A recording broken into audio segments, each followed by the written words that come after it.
2004. I don't remember much from this year.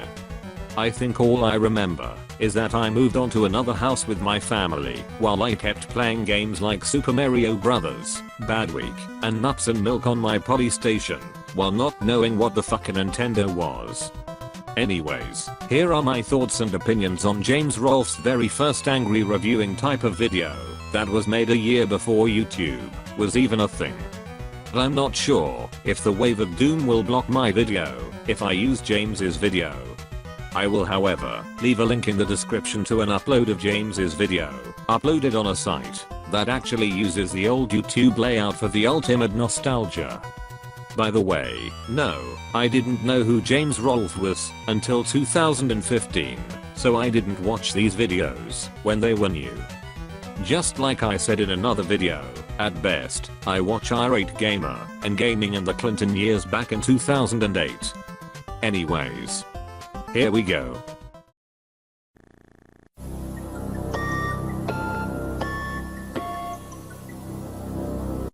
This game sucks. Castlevania 1 and 3 are great classic Nintendo games, but for Castlevania 2, Simon's Quest, the game designers obviously were not thinking straight. At first, it seems like a pretty decent game, a little different from the first in the series, but that's okay. Zelda 2 was different from the first, Mario 2 was different, but they were all good. You got to love these simple times with simpletons having simpler thoughts about video games. I do get sick sometimes of how seriously people takes these things nowadays. The first thing that's strikingly different is the fact that you have to go through towns, talk to people, and buy stuff. Never really minded that. It makes it a little more like an adventure story, and it's kind of like Zelda, so that's okay. But the first problem comes in when it changes from day to night.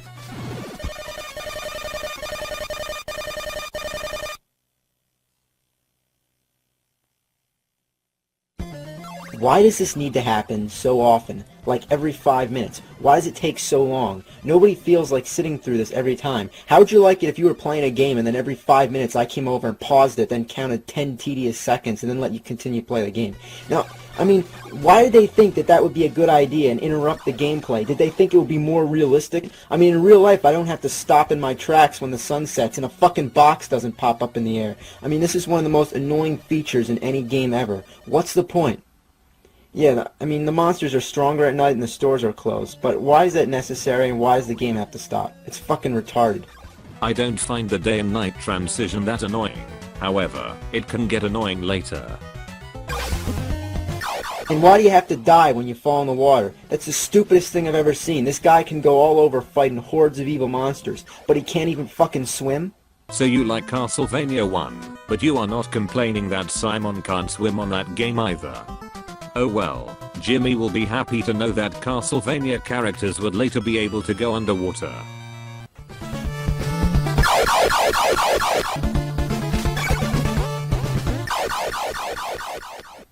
Sometimes I don't feel like going down the stairs just to get down to ground level. I mean, there's no reason I should have to do that when I can just take a shortcut and jump down. But oops, I shouldn't do that. There might be water down there. Another thing that's really annoying about this game is the fact that you have to buy weapons and items. I mean, still, that's not uncommon. You know, like I said, that's the same thing you have to do in many great games like Zelda, but let me explain. Here you have to collect hearts, which count as money. I mean, that's kind of odd, because usually hearts count as life or energy, you know, so that's kind of strange, but, you know, that's not the point. Well, in the first game, it was equally as strange, since hearts acted as ammo for your sub-weapons. The point is that the items you need to buy are too fucking expensive, and the hearts don't add up enough. It takes too long to get enough of them to buy something, and it gets boring wandering around killing the same monsters over and over again just so you can buy a flame whip or something. Speaking of flame whip, that's pretty weird itself, isn't it? I mean, they were really being creative with that one, the flame whip. Yes, the flame whip. You wanna know something? When this video was made, there was a game that had a weapon that was both a sword and a whip. That little game was Castlevania Aria of Sorrow. This game was released around the same time this video was made, and the reason I'm mentioning it is because one of the weapons you can get is the whip sword, but sadly it is not a very useful weapon. But if you think a flame whip is uncreative or weird, then check the not so useful whip sword. By the way, I assume he didn't play Castlevania Aria of Sorrow back when he made this video, since we know now that he was never really that much into video games. Hell, he made that pretty clear on the first few seconds of this video.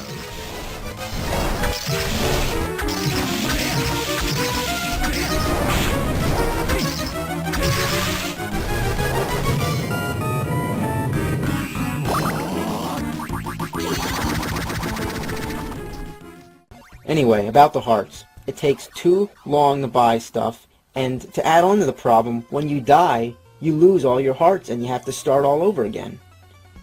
I mean, doing this doesn't add to any of the game's difficulty or challenge, it just makes us have to do more of the same monotonous stuff over again, and it's not fun, it's boring.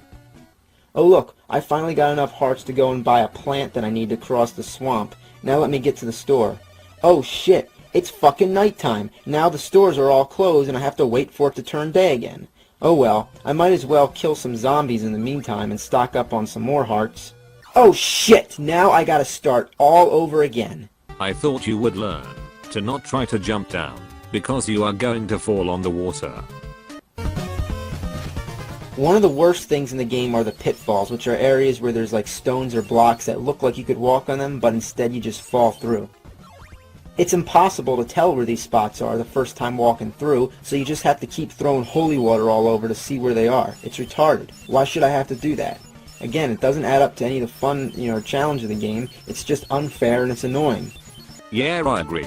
Having to throw pasta having to throw holy water just to see what is a solid platform slows things down. In the dungeons, there's no bosses at the end, which is a big disappointment. Every Nintendo gamester knows that at the end of a level or a dungeon, labyrinth or whatever, there's always supposed to be a big guy who you fight. But here, they just got lazy and only put a few bosses in the game and left some of the dungeons just empty, like this one. What about Pac-Man? Or those early NES games? Those sure as hell didn't always have bosses.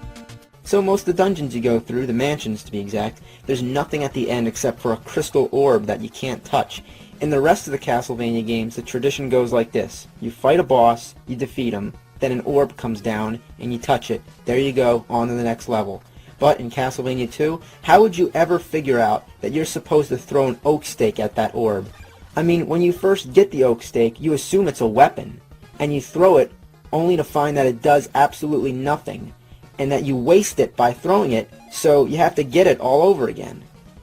There are parts in the game that are definitely not self-explanatory and are too hard to figure out. Take this dead end, for example. Would you guess that you're supposed to pass through this wall? How? You have to kneel down by it for like 10 seconds. Now still, that's not enough to make it so cryptic and hidden that we can't figure it out. Oh, please give us more for our buck and make it harder so we can wander around the whole game and exhaust every possibility before we find out. Okay, guess what? You need to have a red crystal selected and be kneeling down and wait a little while before this magic tornado comes and takes you to the next part of the game. I guess you didn't have the Nintendo Power Guide for Castlevania 2, so you could figure out what the oak stake does.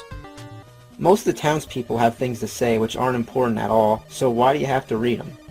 Here in the dungeons, there's books that you may find which actually give you clues about things in the game that you may need to know about. But when I find these books half the time, it's by accident, so I may hit the button and cancel it out, which means that I don't even get to read it and I don't have a second chance. Why can't I do that when it changes from day to night? That would actually be helpful. So what the game designers figured is this. It isn't absolutely necessary for me to read about how to find Dracula's castle or what I'm supposed to do with an oak stake, but what I do need to read, again and again constantly, is the morning sun has vanquished the horrible night. How about vanquish this horrible game? I'm surprised he never complained about the typos or the overall nonsense the people say due to the poor translation.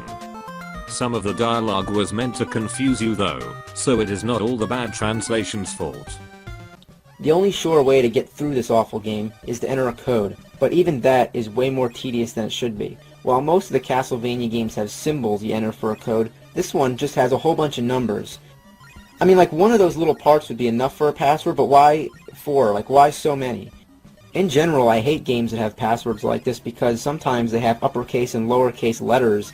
Like the L's, look like I's, the zeros look like O's, the 8's look like 5. So, why does there have to be so many digits? Like, why can't it just be numbers or something? Like, just numbers and not letters.